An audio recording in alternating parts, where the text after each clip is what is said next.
Hi ನಮಸ್ಕಾರ, welcome to ಸಾಶಿ cooks. ನಾನಿವತ್ತು ಉದ್ದಿನ ಕಾಳನ್ನು ಯೂಸ್ ಮಾಡಿಕೊಂಡು ಹಲ್ವಾ ಮಾಡಿ ತೋರಿಸ್ಕೊಡ್ತಾ ಇದ್ದೀನಿ.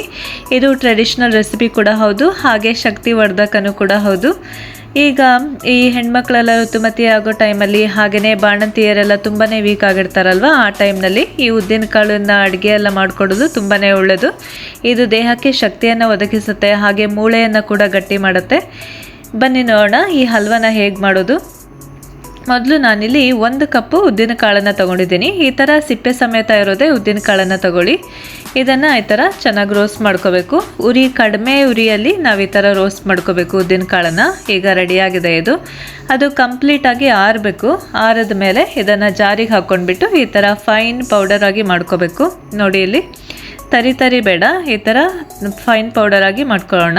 ಇದಕ್ಕೆ ನೀರು ಹಾಕೊಂಡ್ಬಿಟ್ಟು ದೋಸೆ ಹದ ಎಲ್ಲ ಮಾಡ್ತೀವಲ್ಲ, ಅದೇ ರೀತಿನೇ ದೋಸೆ ಹಿಟ್ಟನ್ನು ಕಲಸೋ ಹಾಗೆ ಇದನ್ನು ಕಲಿಸ್ಕೋಬೇಕು. ಗಂಟೆಲ್ಲ ಇರಬಾರ್ದು, ಆ ರೀತಿಯಾಗಿ ಚೆನ್ನಾಗಿ ಇದನ್ನು ಕಲಿಸ್ಕೋಬೇಕು. ಈ ಬೋಂಡಾಗೆಲ್ಲ ಕಲಿಸ್ಕೊತೀವಲ್ಲ ನಾವು, ಆ ಹದದಲ್ಲಿ ಕಲಿಸ್ಕೊಳ್ಳೋಣ. 1 ಗಂಟೆ ಕೂಡ ಇರಬಾರ್ದು. ನೋಡಿ ಇಲ್ಲಿ ಅದೇ ಸೇಮ್ ಪ್ಯಾನ್ಗೆ ನಾವೊಂದು 3 ಟೇಬಲ್ ಸ್ಪೂನು, ಒಂದು 3 ಸ್ಪೂನು ಎಳ್ಳೆಣ್ಣೆಯನ್ನು ಹಾಕ್ಕೊಂಡಿದ್ದೀನಿ. ಎಳ್ಳೆಣ್ಣೆ ಇಲ್ಲ ಅಂದರೆ ತುಪ್ಪವನ್ನು ಕೂಡ ಯೂಸ್ ಮಾಡ್ಕೋಬೋದು. ನಾನಿಲ್ಲಿ ಸ್ಟಾರ್ಟಿಂಗಲ್ಲಿ ಎಳ್ಳೆಣ್ಣೆಯನ್ನು ಯೂಸ್ ಮಾಡ್ಕೊಂಡಿದ್ದೀನಿ. ನೋಡಿ ಇದನ್ನು ಚೆನ್ನಾಗಿ ಥರ ಮಿಕ್ಸ್ ಮಾಡ್ಕೋಬೇಕು. ಆ ಉದ್ದಿನ ಹಿಟ್ಟನ್ನು ಕಲಿಸ್ಕೊಂಡಿದ್ವಲ್ಲ ಅದನ್ನು ಹಾಕ್ಕೊಂಡ್ಬಿಟ್ಟು ನೋಡಿ ಈ ಥರ ಚೆನ್ನಾಗಿ ಮಿಕ್ಸ್ ಮಾಡ್ಕೋಬೇಕು ಎಣ್ಣೆಯಲ್ಲಿ. ಉರಿ ಇದು ಕಡಿಮೆಯಲ್ಲಿರಲಿ, ಉರಿಯನ್ನು ಜಾಸ್ತಿ ಮಾಡೋದು ಬೇಡ. ನೋಡಿ ಹಾಗೆಯೇ ಎಣ್ಣೆಯನ್ನು ಹಾಕ್ಕೊಳ್ತಾ ಈ ಥರ ಮಿಕ್ಸ್ ಮಾಡ್ಕೊಳ್ತಾ ಇದ್ದೀನಿ.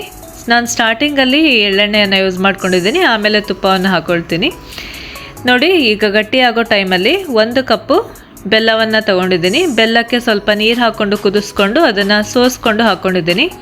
1 ಕಪ್ಪು ಉದ್ದಿನ ಕಾಳಿಗೆ 1 ಕಪ್ಪು ಬೆಲ್ಲವನ್ನು ತೊಗೊಂಡಿದ್ದೀನಿ. ನೋಡಿ ಈಗ ಗಟ್ಟಿ ಆಗ್ತಾ ಇದೆ ಅಲ್ವಾ, ಚೆನ್ನಾಗಿ ಥರ ಕೈ ಆಡ್ಕೋಬೇಕು. ಉರಿ ಯಾವಾಗಲೂ ಕಡಿಮೆ ಹಾಗೆ ಮೀಡಿಯಮ್ಮಲ್ಲೇ ಇಟ್ಕೊಂಡು ಬೇಯಿಸ್ಕೊಳ್ಳೋಣ. ನೋಡಿ ತಿಕ್ಕಾಗ್ತಾ ಇದೆ. ಇದು ನಮ್ಮ ಆರೋಗ್ಯಕ್ಕೆ ತುಂಬಾ ಒಳ್ಳೆಯದು. ಹಾಗೆ ಇದು ಹಾರ್ಟಿಗಾಗಲಿ, ಹಾಗೆ ನಮ್ಮ ಸ್ಕಿನ್ನಿಗೆ, ಹೇರಿಗೆ ತುಂಬಾ ಒಳ್ಳೆಯದು. ಹಾಗೆ ಇದು ಒಳ್ಳೆ ಶಕ್ತಿನೂ ಕೂಡ ಕೊಡುತ್ತೆ, ಹಾಗೆ ಮೂಳೆಯನ್ನು ಕೂಡ ಗಟ್ಟಿ ಮಾಡುತ್ತೆ. ಹಾಗೆಯೇ ಬೆಳೆಯೋ ಮಕ್ಕಳಿಗೂ ಕೂಡ ಈ ಆಹಾರ ತುಂಬಾ ಒಳ್ಳೆಯದು. ನೋಡಿ ಇಲ್ಲಿ ಹಲ್ವಾ ಗಟ್ಟಿ ಆಗ್ತಾ ಇದೆ. ಇದು ಹಲ್ವಾ ಕನ್ಸಿಸ್ಟೆನ್ಸಿ ಬರೋ ತನಕನೂ ಮಿಕ್ಸ್ ಮಾಡ್ಕೊತ ಬೇಯಿಸ್ಕೋಬೇಕು. ಮಧ್ಯದಲ್ಲಿ ತುಪ್ಪನ ಆ್ಯಡ್ ಮಾಡ್ಕೊಳ್ತಾ ಇರಿ. ನೋಡಿ ನಾ ಇಲ್ಲಿ ತುಪ್ಪನ ಆ್ಯಡ್ ಮಾಡ್ಕೊಂಡಿದ್ದೀನಿ. ಹಲ್ವಕ್ಕೆ ನಾನು ಸ್ಟಾರ್ಟಿಂಗು ಒಂದು 3 ಟೇಬಲ್ ಸ್ಪೂನು ಎಳ್ಳೆಣ್ಣೆಯನ್ನು ಹಾಕ್ಕೊಂಡಿದ್ದೀನಿ, ಆಮೇಲೆ ತುಪ್ಪವನ್ನು ಯೂಸ್ ಮಾಡ್ಕೊಂಡಿದ್ದೀನಿ. ನೋಡಿ ಹಲ್ವಾ ಈಗ ಕಂಪ್ಲೀಟಾಗಿ ರೆಡಿಯಾಗಿದೆ. ಇದಕ್ಕೆ ಹಾಗೆಯೇ ಗೋಡಂಬಿಯನ್ನು ಹಾಗೆ ತುಪ್ಪದಲ್ಲಿ ರೋಸ್ಟ್ ಮಾಡ್ಕೊಂಡು ಹಾಕ್ಕೊಳ್ತಾ ಇದ್ದೀನಿ. ಉದ್ದಿನ ಕಾಳು ಸಾಕಷ್ಟು ಪ್ರೋಟೀನ್ ಕೂಡ ಹೊಂದಿದೆ. ಇದನ್ನು ಚಿಕ್ಕ ಮಕ್ಕಳಿಗೆಲ್ಲ ಕೊಡೋದು ತುಂಬಾ ಒಳ್ಳೆಯದು. ಈ ಋತುಮತಿಯಾದ ಹೆಣ್ಮಕ್ಳಿಗಿರ್ಬೋದು, ಹಾಗೆ ಬಾಣಂತಿಯರಿಗಿರ್ಬೋದು, ಆ ಟೈಮ್ನಲ್ಲಿ ತುಂಬ ವೀಕ್ ಆಗಿರ್ತಾರಲ್ಲ ಹೆಣ್ಮಕ್ಳು, ಆ ಟೈಮ್ನಲ್ಲಿ ಈ ಫುಡ್ಡೆಲ್ಲ ತುಂಬಾ ಒಳ್ಳೆಯದು. ನೀವು ಕೂಡ ಈ ಥರ ಆರೋಗ್ಯಕರವಾದ ಹಾಗೆ ರುಚಿಯಾದ ಉದ್ದಿನ ಕಾಳಿನ ಹಲ್ವವನ್ನು ಮಾಡಿ ನೋಡಿ. ಓಕೆ, ನಿಮಗೆ ಈ ವಿಡಿಯೋ ಇಷ್ಟ ಆದರೆ ಒಂದು ಲೈಕ್ ಕೊಡಿ. Thanks for watching.